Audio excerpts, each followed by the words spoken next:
Welcome to my YouTube channel G star learning up. तो आज हम neural control and coordination chapter जो 11th class का है उसके बारे में पढ़ेंगे। ठीक है, neural control and coordination.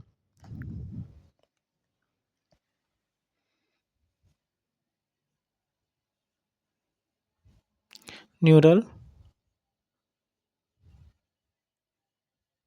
Control and coordination.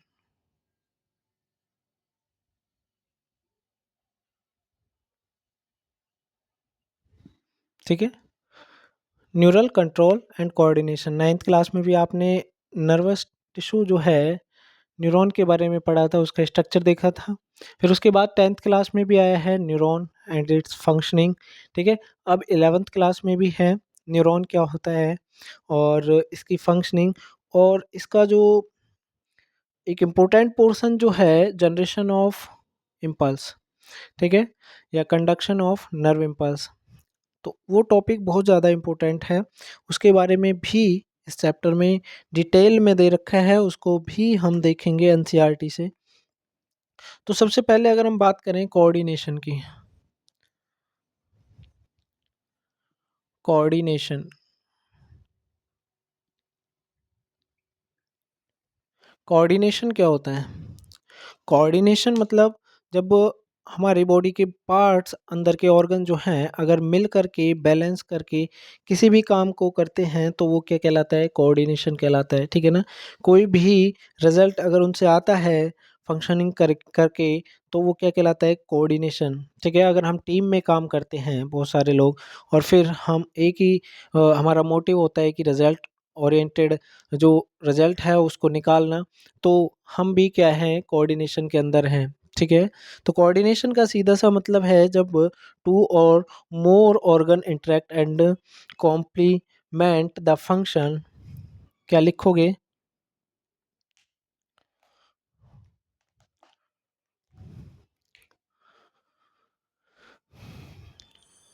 When two or more organ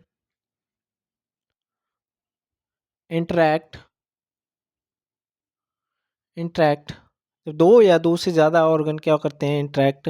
and जो इंटरेक्ट होने के बाद क्या होता है कि उनमें कॉम्प्लीमेंट होता है और वो फंक्शन डन करते हैं एक साथ मिल करके, क्या कहलाता है? Coordination. When two or more organ interact and complement the function of one another. ठीक है, comply interact and complement the function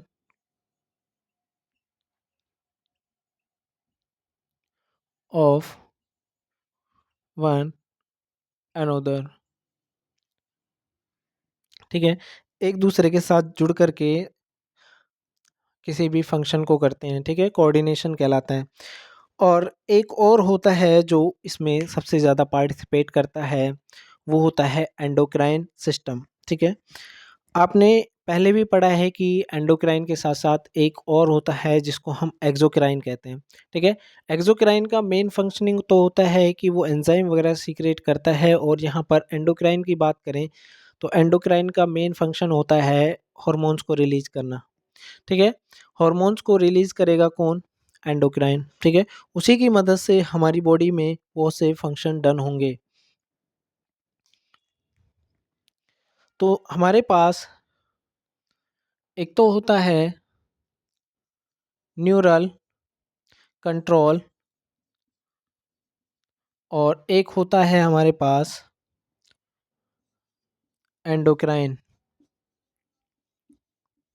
ठीक है, एक होता है न्यूरल कंट्रोल एंड एक होता है हमारे पास एंडोक्राइन। जो न्यूरल होता है वो क्या करता है? न्यूरोट्रांसमीटर की मदद से न्यूरोट्रांसमीटर की मदद से जो कम्युनिकेट करता है पूरे ऑर्गन के साथ। ठीक है ना, हमारी बॉडी के जितने भी ऑर्गन्स हैं उनके साथ हमारा इंटरेक्शन रहता है with the help of neurotransmitter. ठीक है, न्यूरॉन्स इन्वॉल्व होंगी। क्या होता है इसके अंदर? Neurons are involve involved and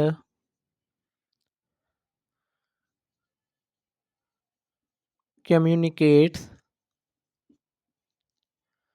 neuron involve होती हैं एंड कम्युनिकेट्स करती हैं with the help of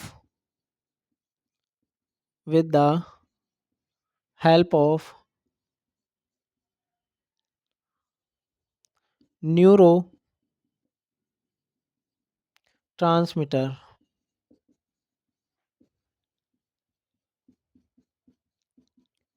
ठीक है, मेन चीज़ क्या है, न्यूरो ट्रांसमीटर की मदद से ये क्या करती हैं, कम्युनिकेट करती हैं, किसी भी ऑर्गन से इंफॉर्मेशन को लाने ले जाने का काम इसका होता है। ठीक है, और अगर सेकंड की बात करें तो सेकंड में न्यूरॉन नहीं होंगी, इसके अंदर क्या होगा, एंडोक्राइन ग्लैंड्स होंगी। ठीक है, और उसके अलावा इसमें हार्मोन सीक्रेट होगा। क्या होगा, हार्मोन सीक्रेट होगा। इसमें न्यूरॉन नहीं होंगी, इसके अंदर endocrine endocrine glands work and communicate communicate किसकी मदद से कम्युनिकेट करती हैं, with the help of hormone. ठीक है, with the help of hormone. अच्छा, कौन सा प्रो इनमें से न्यूरल कंट्रोल या एंडोक्राइन जो है सिस्टम, इनमें से कौन सा फास्ट होगा? जो फास्ट प्रोसेस करने वाला होता है वो होता है आपका न्यूरल कंट्रोल। न्यूरल कंट्रोल क्या देता है, क्विक रेस्पॉन्स। इसके अलावा अगर हम इसकी बात करें एंडोक्राइन की, तो एंडोक्राइन क्या करता है, स्लो रिस्पॉन्स देता है। इसका क्या होता है, स्लो रेस्पॉन्स। ठीक है, इसका कैसा रिस्पॉन्स होता है, स्लो रेस्पॉन्स होता है। ठीक है, और अगर हम एक पॉइंट और देखें, इसके अंदर एक पॉइंट और देखें कि जैसे ही एक्सॉन क्या बोलते हैं, न्यूरल कंट्रोल काम करता है तो इसका क्विक रिस्पॉन्स होता है और कुछ ही टाइम के लिए होता है। ठीक है, जबकि हॉर्मोन्स वाले का बहुत ज़्यादा लंबे टाइम तक इसका प्रभाव रहता है। ठीक है, इसमें जो है no long lasting effect, no long lasting effect, ज़्यादा लंबे टाइम तक इसका प्रभाव नहीं रहता। लेकिन अगर हम इसकी बात करें तो इसका जो प्रभाव रहता है, इसका प्रभाव है लॉन्ग लास्टिंग, लॉन्ग लास्टिंग। ठीक है, लॉन्ग लास्टिंग इफेक्ट।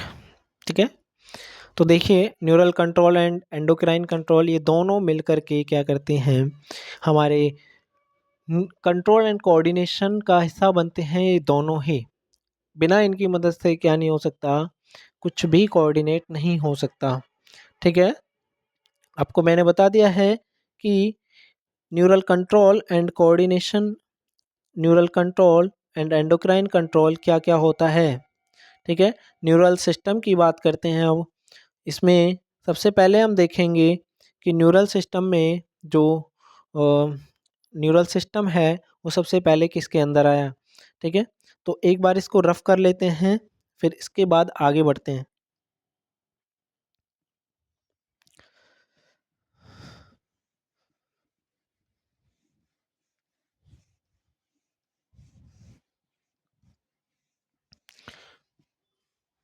अब हमें पढ़ना है neural system.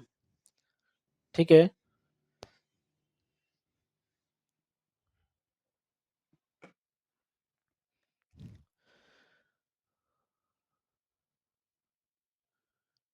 Neural system.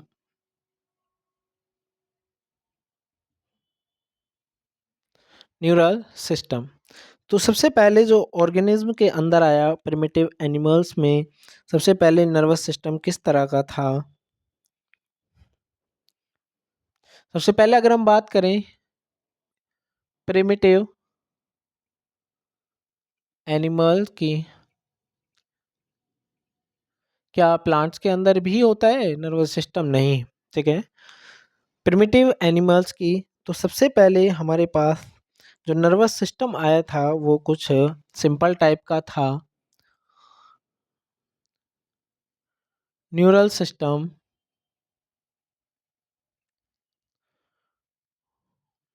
Neural system not well organised. ठीक है, पूरी तरह से ऑर्गेनाइज्ड नहीं था। ठीक है। तो फर्स्ट टाइम अगर हम देखने की बात करें तो सबसे पहले हमें एपोलर न्यूरॉन देखने को मिलता है।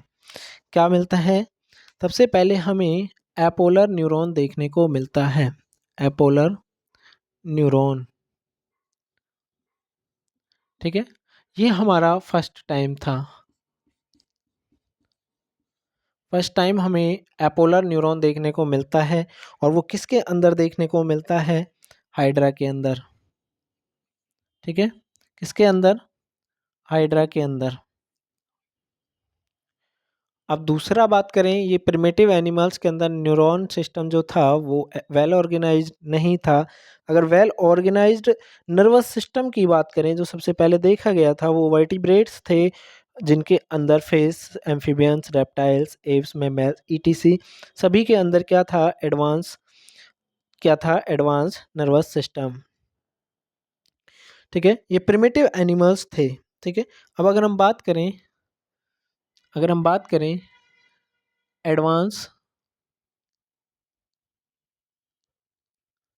एनिमल की, एडवांस एनिमल्स में जो नर्वस सिस्टम था वो वेल ऑर्गेनाइज्ड था। ठीक है, नर्वस सिस्टम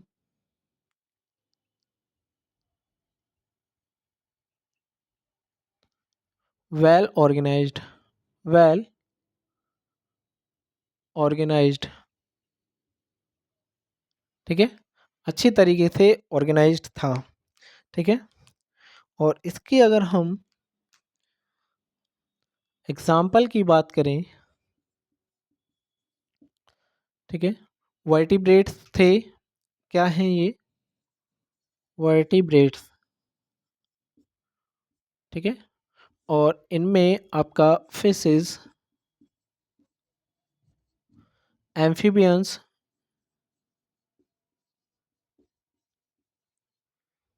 ठीक है, रेप्टाइल्स, मैमल्स,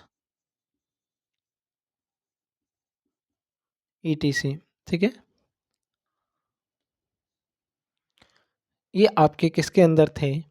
एडवांस एनिमल। इनके अंदर वेल ऑर्गेनाइज्ड क्या था? आपका नर्वस सिस्टम। ठीक है। अब हम बात करेंगे कि जो नर्वस सिस्टम है वो न्यूरल टिश्यू या नर्वस टिश्यू का बना होता है, और इनके अंदर न्यूरॉन या न्यूरोगिलियल सेल्स प्रेजेंट होती हैं। ठीक है, अगर हम बात करेंगे नर्वस सिस्टम जो है वो किससे मिलकर बना होता है? ठीक है, इसको हम रफ कर रहे हैं।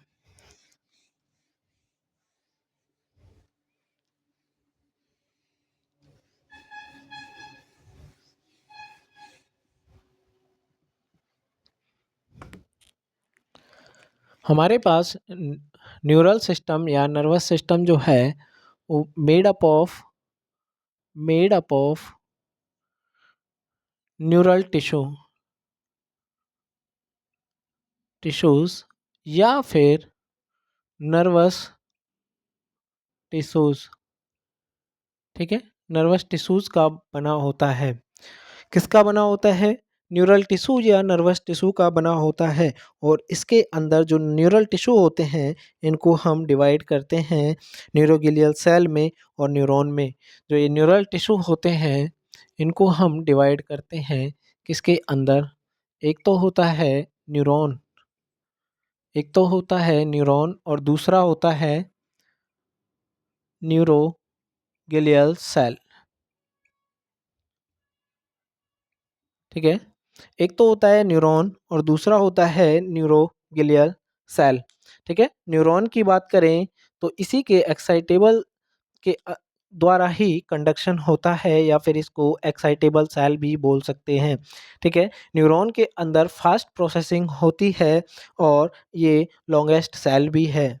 अगर न्यूरोगिलियल सेल की बात करें तो न्यूरोगिलियल सेल नॉट एक्साइटेबल होती है, नॉन कंडक्टेबल होती है और ये न्यूरल टिश्यूज़ को पैकेजिंग करने में हेल्प करती है। ठीक है ना, ये क्या होती है, स्वान सेल होती है या ओलिगोडेंड्रोसाइट सेल होती है। ठीक है, अगर हम बात करें तो ये न्यूरॉन क्या होती है, न्यूरॉन एक एक्साइटेबल सेल होती है, एक्साइटेबल सेल होती है। ठीक है, एक्साइटेबल सेल होती है और जिसकी वजह से दैट विल हेल्प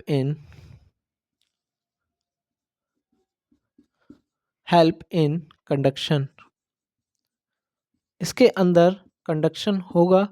और दूसरी बात, अगर हम बात करें न्यूरोगिलियल की तो ये नॉन एक्साइटेबल सेल होती है, नॉन एक्साइटेबल सेल। ठीक है, और एंड नॉन कंडक्टेबल। ठीक है, non excitable cell and non conductable. ठीक है, कंडक्शन नहीं होता और कंडक्शन होता है एक्साइटेबल में, लॉन्गेस्ट सेल है ये। ठीक है ना, एडिशनल पॉइंट, लॉन्गेस्ट सेल होती है अप टू 1 मीटर। ठीक है, 1 मीटर तक लंबी ये सेल हो सकती है। और अगर हम न्यूरोगिलियल सेल की बात करें तो न्यूरोगिलियल सेल जो है support and packaging of neural tissue, किस में हेल्प करती है, सपोर्ट एंड पैकेजिंग ऑफ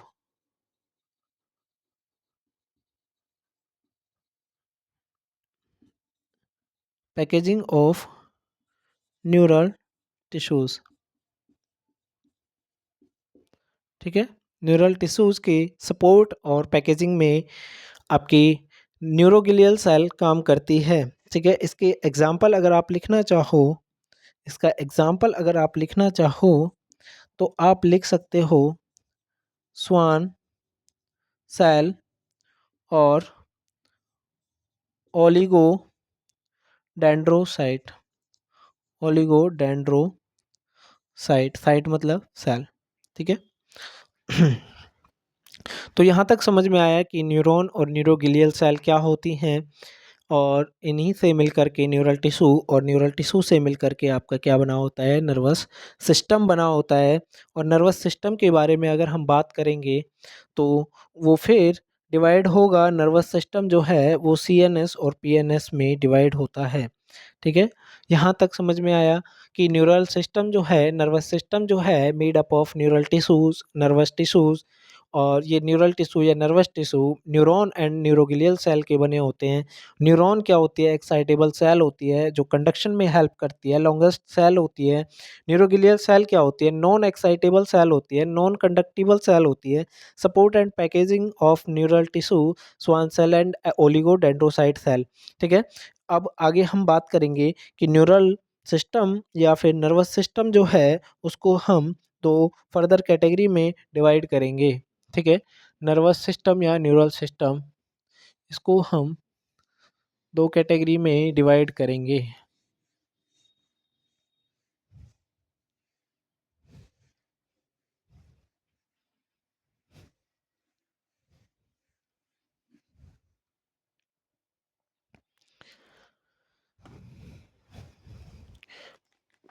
आ जाइए कि न्यूरल सिस्टम या फिर नर्वस सिस्टम, इसको हम दो कैटेगरी में, ठीक है, इसके अंदर क्या क्या आता है, एक तो आता है सी एन एस, एक आता है पी एन एस। ठीक है, P N S and C N S full form अगर हम देखें तो सेंट्रल नर्वस सिस्टम। ठीक है, सेंट्रल नर्वस सिस्टम। पीएनएस की बात करें तो पीएनएस की फुल फॉर्म होती है पेरिफेरल नर्वस सिस्टम। ठीक है, पेरिफेरल नर्वस सिस्टम। सीएनएस के अंदर क्या क्या आता है? सीएनएस के अंदर आता है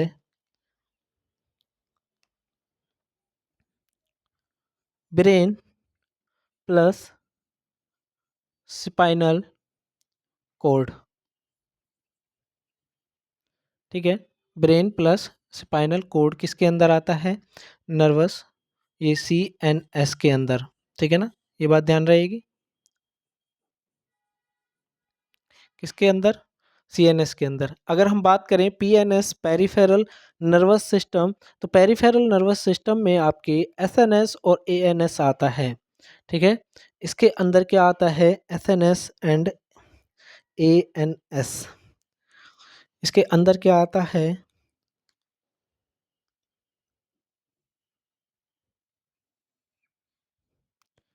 एसएनएस और दूसरा एएनएस। इनकी फुल फॉर्म एसएनएस की somatic nervous system, somatic nervous system. ठीक है, और एएनएस की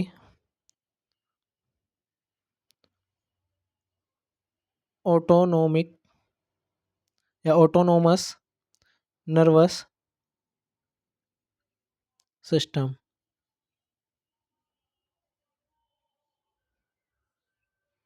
ठीक है, somatic nervous system and autonomic nervous system. अब इनको और फर्दर डिवाइड करेंगे तो हमें पता लगेगा कि जो आपका सोमैटिक नर्वस सिस्टम है, यही आपके क्या वॉलेंट्री एक्शन को या आप जिन पार्ट्स को अपनी इच्छा के अनुसार काम करवा सकते हैं, उसके लिए काम करता है पीएनएस का एसएनएस। ठीक है, सोमैटिक नर्वस सिस्टम, बॉडी के जिन पार्ट्स को आप अपनी इच्छा के अनुसार क्या कर सकते हो, मूव करा सकते हो या मूवमेंट हो सकती है आपकी इच्छा के अनुसार, उसके लिए एसएनएस काम करता है। अगर ऑटोनोमिक नर्वस सिस्टम एएनएस की बात करें तो ये बेटा जी आपके इनवॉलेंट्री पार्ट्स को कंट्रोल करता है, और एएनएस में आपके सिंपैथेटिक और पैरासिम्पैथेटिक आते हैं। ठीक है, अब हम इनके बारे में एडिशनल इंफॉर्मेशन लिख लेते हैं कि ये आपके कंट्रोल वॉलेंट्री एक्शन, इनके द्वारा ही हमारा वॉलेंट्री एक्शन डन होते हैं। अगर एएनएस की बात करें तो एएनएस फर्दर डिवाइडेड रहता है टू पार्ट्स में।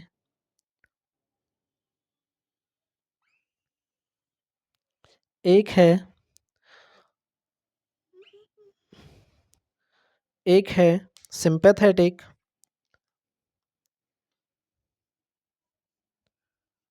सिंपैथेटिक। ठीक है, और एक है parasympathetic.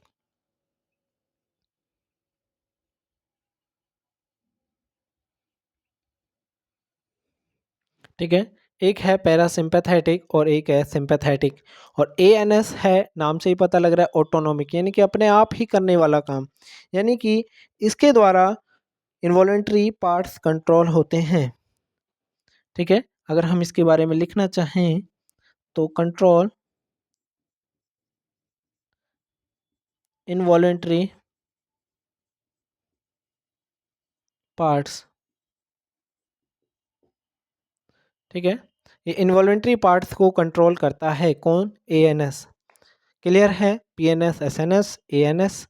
SNS somatic nervous system, ANS autonomic nervous system that control the involuntary parts, and it is divided further into two category, sympathetic and parasympathetic. Clear? Neural system या nervous system, इसको हम CNS और PNS में रखते हैं। CNS जो कि main part होता है ब्रेन एंड स्पाइनल कॉर्ड का, जहाँ से इंफॉर्मेशन प्रोसेस होकर के निकलती है, एनालाइज होता है सारी प्रोसेस का। फिर उसके बाद देखो इंफॉर्मेशन को पहुंचाने के लिए जो सबसे पहले काम करता है वो पीएनएस करता है कि ब्रेन तक और स्पाइनल कॉर्ड तक पहुंचे। पहले स्पाइनल कॉर्ड फिर ब्रेन, ठीक है, ब्रेन फिर स्पाइनल कॉर्ड फिर पीएनएस तक पहुंचती है इंफॉर्मेशन, ठीक है। लास्ट में आती है कहाँ? पीएनएस तक, ठीक है।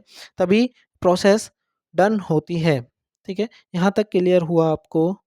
आगे चलते हैं कि एक छोटा सा हम डायग्राम बना के आपको ये बता देते हैं कि आपका ब्रेन, स्पाइनल कॉर्ड और आपकी जो नर्व्स हैं वो किस तरह से अटैच रहती हैं बॉडी की, ठीक है। एक डायग्राम बना के हल्का सा मान लेते हैं कि ये हमारा ब्रेन है, ठीक है। इस ब्रेन से स्पाइनल कॉर्ड है,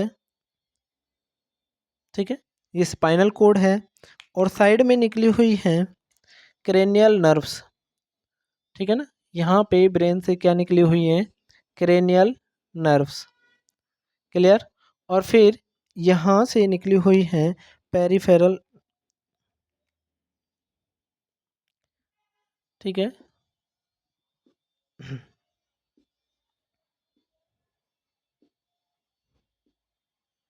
ये क्या है? पीएनएस। ये क्या है? क्रेनियल नर्व्स, ठीक है, पीएनएस। और ये ब्रेन है और ये स्पाइनल कॉर्ड, स्पाइनल कॉर्ड, ठीक है। ये स्पाइनल कॉर्ड है और ये पीएनएस है, साइड में दिख रही है आपको। पीएनएस पूरी बॉडी से इंफॉर्मेशन को स्पाइनल कॉर्ड, फिर स्पाइनल कॉर्ड इसको ब्रेन तक लेके आता है, ठीक है ना। स्पाइनल कॉर्ड ब्रेन तक आने के बाद इसको एनालाइज करने के बाद फिर दोबारा स्पाइनल कॉर्ड फिर पीएनएस तक इंफॉर्मेशन वापस जाती है, ठीक है ना। ये पीएनएस क्या करता है? सभी बॉडी पार्ट्स को इंफॉर्मेशन भेजने का और उसको लाने का काम इसका होता है, ठीक है। अगर हम आगे बात करें, अगर हम आगे बात करें तो हमारे पास नर्व फाइबर ऑफ पीएनएस जो है वो दो तरीके के होते हैं। पीएनएस के जो नर्व फाइबर हैं वो दो तरीके के हैं। आपको अभी बताया कि एक इन्फॉर्मेशन को लेके आता है और एक इन्फॉर्मेशन को लेके जाता है, ठीक है। तो जो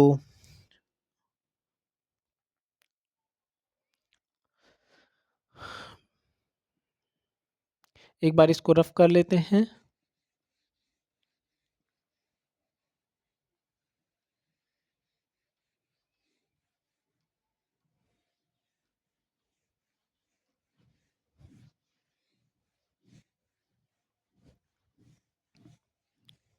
दो फाइबर होते हैं जो इन्फॉर्मेशन के लिए जिम्मेवार होते हैं, एक तो एफरेंट और एक ईफरेंट। एफरेंट एंड ईफरेंट, जो एफरेंट होता है वो इन्फॉर्मेशन को लेके आने का काम करता है, ठीक है ना। जो इन्फॉर्मेशन को लेके आने का काम करता है वो एफरेंट फाइबर होता है।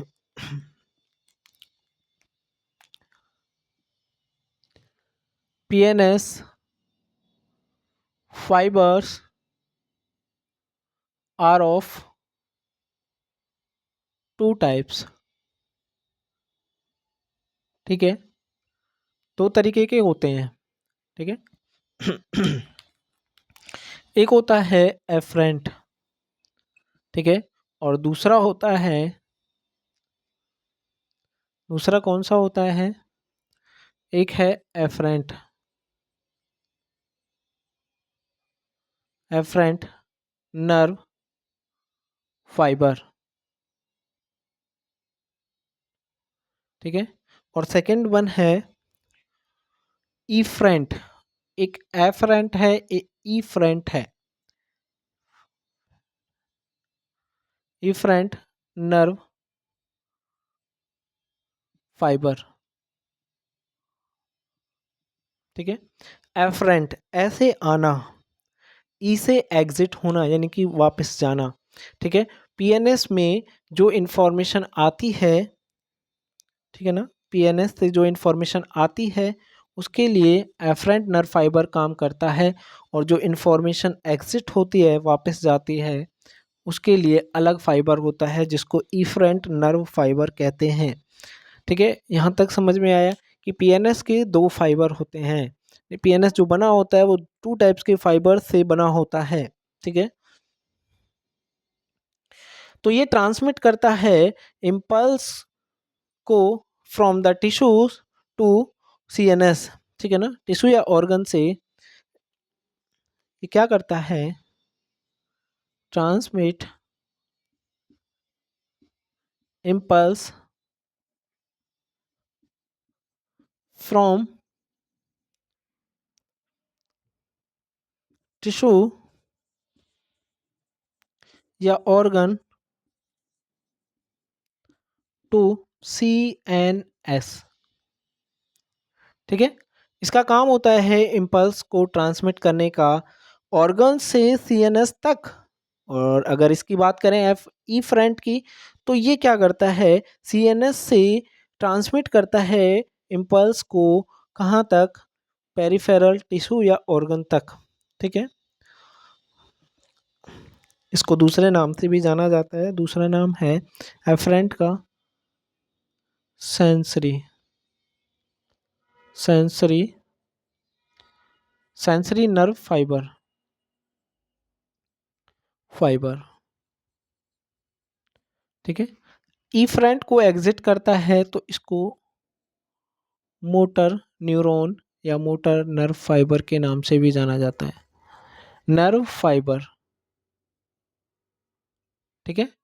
मोटर नर्व फाइबर, इनके अलग अलग नाम हैं, ठीक है। सेंसरी नर्व फाइबर सेंसेशन की वजह से इंफॉर्मेशन जो है रिसीव हुई है, फिर उसको भेजा जाएगा एक तरह से मोटर गाड़ी पर रख करके उस ऑर्गन तक भेजा जाएगा, यानी कि अब सीएनएस से बारी आती है, ठीक है ना। Transmit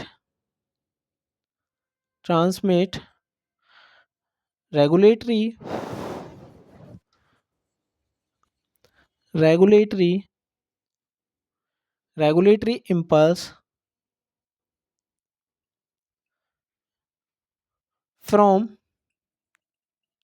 CNS to peripheral, CNS to peripheral tissue या ऑर्गन, ऑर्गन या टिश्यू से, टिश्यूज या ऑर्गन, ठीक है। पेरिफेरल टिश्यू या ऑर्गन, ध्यान रखना कि एफरेंट जो होता है ऐसे आना, नर्व फाइबर ऐसे जिनसे इंफॉर्मेशन आती है टिश्यू या ऑर्गन से सीएनएस तक, और फिर इफरेंट जो होता है मोटर नर्व फाइबर वो ट्रांसमिट करता है इम्पल्स को सीएनएस से पेरिफेरल टिश्यू या ऑर्गन तक। क्लियर है, ठीक है। अगर आगे हम बात करें तो आपका जो है 2 पॉइंट, एक तो न्यूक्लियाई का और गैंग्लिया का, ट्रैक्ट का और नर्व फाइबर का, इनके बारे में हमें बताना है कि सीएनएस और पीएनएस में जो कलेक्शन ऑफ सेल बॉडी होती है उसको क्या बोलते हैं और कलेक्शन ऑफ एक्सोन को क्या बोलते हैं, ठीक है।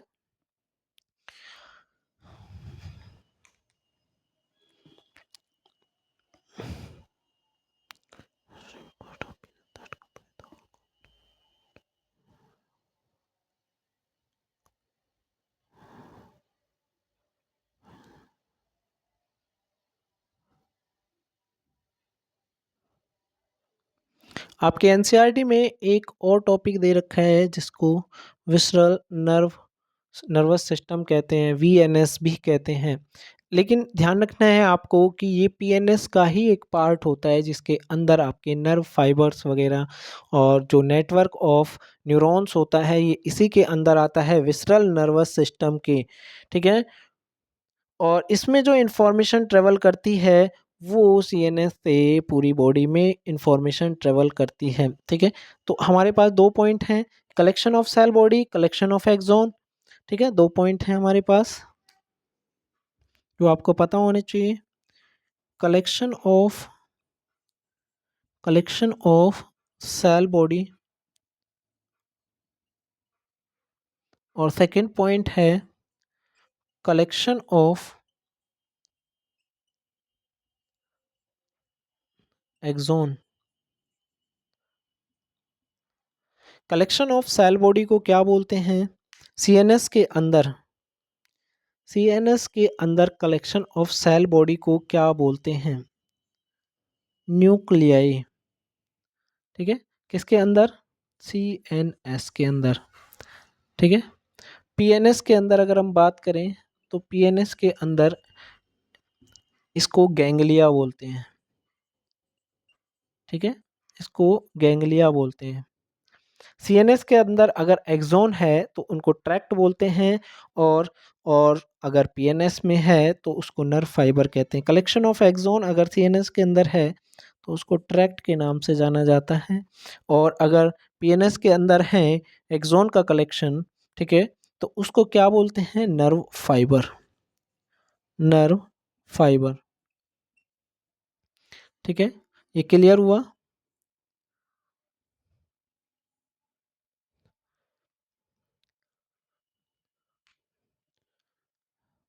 पीएनएस फाइबर के दो टाइप होते हैं, afferent nerve fibre and efferent nerve fibre. Afferent को सेंसरी भी कहते हैं, इफरेंट को मोटर नर्व फाइबर कहते हैं। ठीक है, transmit impulse from tissue organ to CNS, CNS तक भेजने का काम जो होता है वो एफरेंट या सेंसरी नर्व फाइबर का होता है।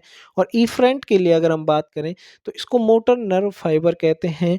क्यों? इंफॉर्मेशन सीएनएस से रख करके उस बॉडी या ऑर्गन तक आती है जहाँ से क्या रिस्पॉन्स देना होता है। ठीक है, तो इसमें इसके बाद दो पॉइंट ये भी हैं कि कलेक्शन ऑफ सेल बॉडी को क्या बोलते हैं सीएनएस के अंदर? न्यूक्लियाई, एंड पीएनएस के अंदर इसको गैंग्लिया के नाम से जानते हैं।